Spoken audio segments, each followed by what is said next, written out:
সপ্তাহের শুরুতে রেল দুর্ঘটনার সাক্ষী হতে হলো গোটা দেশের মানুষকে। দার্জিলিংয়ের রাঙ্গাপানিতে শিয়ালদাগামী কাঞ্চনজঙ্ঘা এক্সপ্রেসে পিছন দিক থেকে নিয়ন্ত্রণ হারিয়ে ধাক্কা মারে একটি মালগাড়ি। ভয়াবহ এই দুর্ঘটনায় বেশ কয়েকজনের মৃত্যুর পাশাপাশি আহত হয়েছেন আরও অনেকে। খবর পেয়ে ঘটনাস্থলে পৌঁছে যান রেলমন্ত্রী অশ্বিনী বৈষ্ণব।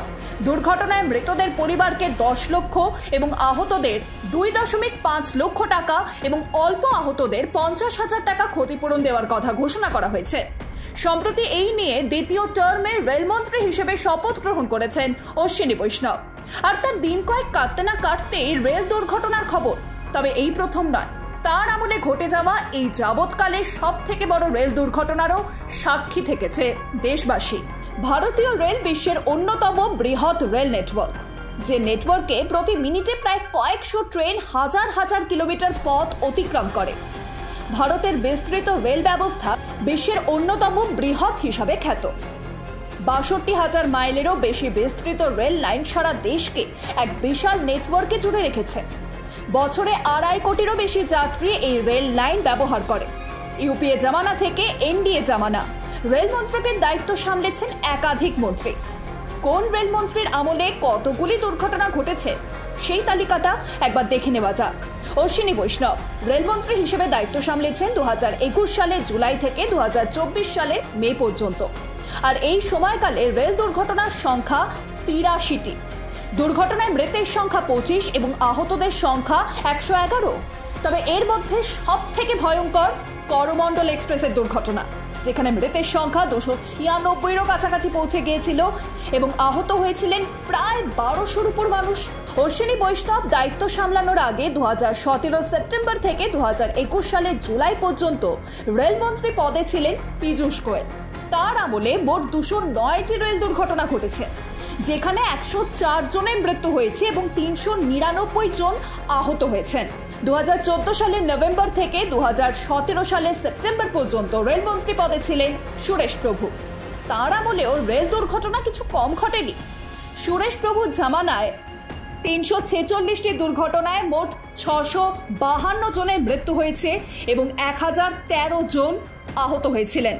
তার আগে 2012 সালের মার্চ থেকে 2014 সালের নভেম্বর পর্যন্ত সময়কালে বেশ কয়েকজন রেলমন্ত্রী পেয়েছেন ভারতীয় রেল মন্ত্রক। মুকুল রায়, সিপি যোশী, পবন কুমার বনসাল, মল্লিকার্জুন খার্গে এবং ডিভি সদানন্দ গৌড়া রেলমন্ত্রী হিসেবে দায়িত্ব সামলেছেন। আর এই সময়কালে 240টি রেল দুর্ঘটনা ঘটেছে। দুর্ঘটনায় 356 জনের মৃত্যু এবং 615 জন আহত হয়েছেন। মমতা বন্দ্যোপাধ্যায় এবং দীনেশ ত্রিবেদী 2009 সালের মে মাস থেকে 2012 সালের মার্চ পর্যন্ত রেল মন্ত্রকের দায়িত্ব সামলেছেন। 2009 সালের মে থেকে 2011 সালের মে পর্যন্ত রেলমন্ত্রী ছিলেন মমতা বন্দ্যোপাধ্যায়। মমতার সময় মাত্র 2 বছরে দেশে 206টি দুর্ঘটনায় প্রাণ গিয়েছিল 619 জনের এবং আহত হয়েছেন 858 জন। 2011 সালের জুলাই থেকে 2012 সালের মার্চ পর্যন্ত রেলমন্ত্রীর দায়িত্ব সামলেছেন দীনেশ ত্রিবেদী। এই কয়েক মাসে ভারতীয় রেলে 131টি দুর্ঘটনা ঘটেছে। এর ফলে 319 জনের মৃত্যু এবং 716 জন আহত হয়েছে। এর আগে 1999 সালের অক্টোবর থেকে 2001 সালের মার্চ পর্যন্ত রেলমন্ত্রী ছিলেন মমতা বন্দ্যোপাধ্যায়। সেই সময় প্রচুর দুর্ঘটনার সাক্ষী থেকেছিল দেশবাসী। 2004 সালের মে মাস থেকে 2009 সালের মে পর্যন্ত রেলমন্ত্রীর দায়িত্ব সামলেছেন লালু প্রসাদ যাদব।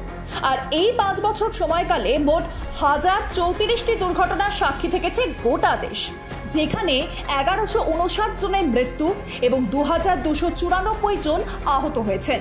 সেই হিসেবে এনডিএ সরকারের 10 বছরের তুলনায় ইউপিএ জামানায় গত 10 বছরের রেল দুর্ঘটনার সংখ্যা ছিল 2 গুণেরও বেশি। ইউপিএ জামানায় 2004 থেকে 2014 সাল এই 10 বছরে মোট দুর্ঘটনার সংখ্যা ছিল 1611টি। মৃত এবং আহতের সংখ্যা ছিল 2453 এবং 4483 জন।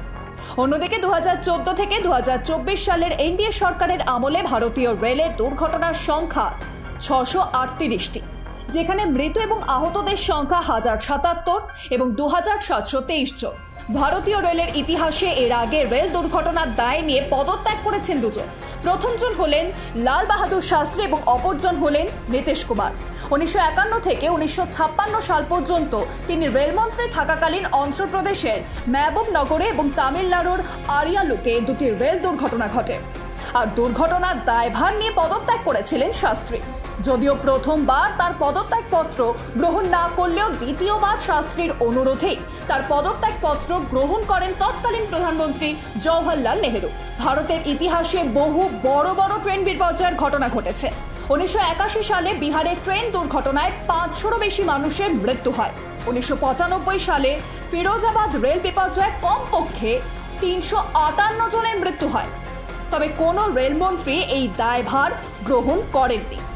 1999 সালে গাইসাল ট্রেন বিপর্যয়ে মৃত্যু হয় 290 জনের, যার বেশিরভাগই ছিলেন সেনাকর্মী। সেই সময় ঘটনার দায়ভার নিয়ে পদত্যাগ করেন রেলমন্ত্রী নীতিশ কুমার। যদিও রেল দুর্ঘটনা তা ইউপিএ আমলেই হোক বা এনডিএ আমলে, তা কখনোই কাম্য নয়।